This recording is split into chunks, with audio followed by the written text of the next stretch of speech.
एक दफा का जिक्र है कि एक छोटे से गांव में दो भाई अली और बिलाल रहते थे। अली बहुत ही नेक बच्चा और अच्छा बच्चा था और बिलाल हर किसी को तंग करता रहता था। अली ने बहुत बार बिलाल को समझाया, भाई मैं तो मजाक करता हूँ, मैं किसी को तंग नहीं करता, अब को ऐसे ही लोग मेरे बारे में बुरा कहते हैं। एक दिन गांव में बहुत बड़ा मेला हुआ और बिलाल ने फिर सबको तंग करना शुरू कर दिया और सब बच्चों के साथ लड़ने लगा। तंग करने लगा तो एक बच्चे ने बिलाल को धक्के दे के कनवे में फेंक दिया। उसका भाई बिलाल को ढूंढने लगा। अली ने बिलाल को बहुत ढूंढा लेकिन बिलाल कहीं नहीं मिल रहा था। अली ने बहुत लोगों से पूछा लेकिन बिलाल का किसी ने नहीं बताया, क्योंकि बिलाल सबको तंग करता था और सब ऐसे तंग आ चुके थे। उसका भाई बिलाल को ढूंढने लगा। अली ने बिलाल को बहुत ढूंढा लेकिन बिलाल कहीं नहीं मिल रहा था।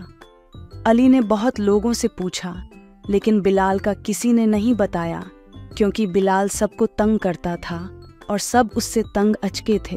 बिलाल, मेरे भाई, मैंने तुमको बहुत मुश्किल से ढूंढा है, तुम मुझे बहुत मुश्किल से मिले हो, किसी ने तुम्हारे बारे में नहीं बताया।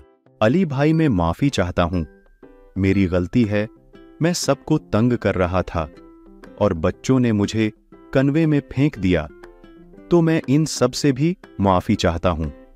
मैं दोबारा कभी किसी को तंग नहीं करूंगा, मुझे अपनी गलती का एहसास हो गया है।